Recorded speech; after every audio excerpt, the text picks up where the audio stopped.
Welcome to Time of Death. This video is for informational purposes and in no way meant to glorify or condone violence. In today's video, we'll be discussing the murder of Chantel Martinez. Martinez was shot and killed on Monday, July 30th, 2007 in the 2500 block of Westview Street in the West Adams neighborhood of LA, according to LA County Coroner records. Lawrence Jones was subsequently arrested and charged with the murder. The following is the evidence at trial. Defendant is a member of the Rolling 60s. In the morning and afternoon of July 30th, 2007, he argued with his girlfriend, Rokeisha Quinn, a member of the Rampart Boulevard Crips. Quinn was 6 months pregnant with his child. At one point that morning, on the way back from court where defendant had driven in his gold Jaguar to pay a traffic ticket but had left when the line was too long, Quinn broke defendant's car radio in a struggle. Later, defendant tossed Quinn's belongings outside the apartment where he lived with his grandfather and dragged her outside by her hair. Still later, while she was at a payphone trying to arrange a ride home, he forced her into his Jaguar and drove recklessly, saying that he was going to kill them and that he didn't want the baby or to be around Quinn. Defendant drove to a car stereo store in downtown LA to fix his car radio. When he went inside, he locked the doors with Quinn inside and put on the car alarm. Quinn went to another store and called her close friend Sharday Johnson. She told Johnson that she and defendant were fighting and he was trying to kill her and asked Johnson to pick her up. Before Johnson could get there, defendant located Quinn and threatened to tear up the store if she didn't come out.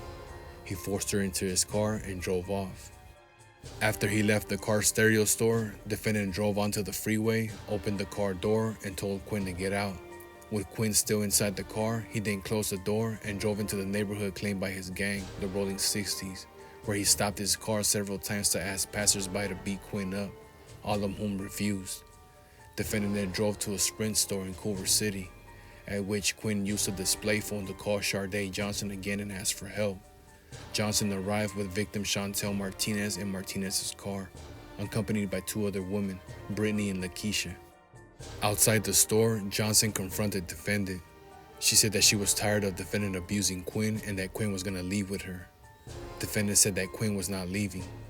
Johnson struck defendant and they began fighting. After they fell to the ground, defendant grabbed Johnson's hair and banged her forehead on the concrete. Eventually, they were pulled apart. Johnson had a knot on her forehead from the fight. Johnson, Quinn, and the other woman got in Martinez's car. Defendant backed up his Jaguar and struck Martinez's car as the woman attempted to drive off. He then followed them briefly, but they lost sight of him. The woman ultimately drove back to Westview Street. Jathia Muhammad received a phone call from defendant, and they argued about his treatment of Quinn.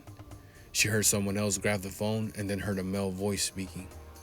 On Westview Street, a short cul-de-sac, there were people congregated in the parking lot of the apartment building where Johnson and Muhammad lived. Johnson telephoned defendant and told him to come to Westview Street to fight her male cousin Chris, a West Boulevard Crip. Defendant later called back and said that he had spoken to Chris and Chris was not going to get involved.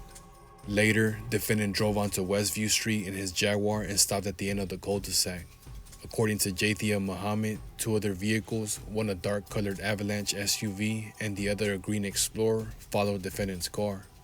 They arrived at the same time and stopped in the middle of the street, double parked. When defendant arrived, Jathia Muhammad walked into the street with several women. Defendant got out of his car and approached them. Muhammad called defendant a punk bitch. According to Muhammad, defendant replied, "On 6-0, it's nothing. I'll fight anybody." Muhammad swung a small 13-inch aluminum baseball bat at defendant. They began to fight, and other women, as many as 8 or 9, joined in against defendant. Quinn saw the passenger from defendant's Jaguar trying to pull defendant away from the women. Then she saw two men walking up and heard shooting. She looked and saw a black male with his arm extended as if shooting, and another black male next to him whom she believed was also shooting. Sharday Johnson saw 1 or 2 black males running from the corner and shooting. In an interview in January 2008, she told LAPD Detective James Yoshida that just before the shooting began, defendant said, "Cuz on 6-0, y'all really gonna let these bitches jump me? This how the West Boulevards get down?" Jathia Muhammad ran toward the end of the cul-de-sac and was struck by a bullet in the lower back. Lenise Delcourt was shot in the thigh. Adrian Wade, a man who was present, was shot in the leg. Victim Chantel Martinez was shot in the head and died 3 hours later. Later at the scene, Police recovered 9 .40 caliber and 3 .22 caliber shell casings. When interviewed by Detective Yoshida by telephone on August 6, 2007, Lenise Delcourt said that the men with defendant were all from 6-0, referring to Rollin 60 Crips. When interviewed about 5 hours after the shooting, Quinn told Detective Yoshida that defendant's friends committed the shooting and that they belonged to the 60 Crips. The defense theory was that defendant, a mere associate of the Rolling 60s and not a member, went to Westview Street alone, not intending to fight but to collect money from Quinn to pay for the car radio she had broken earlier in the day. He had no idea that a shooting might occur and had no gang-related motive to encourage one.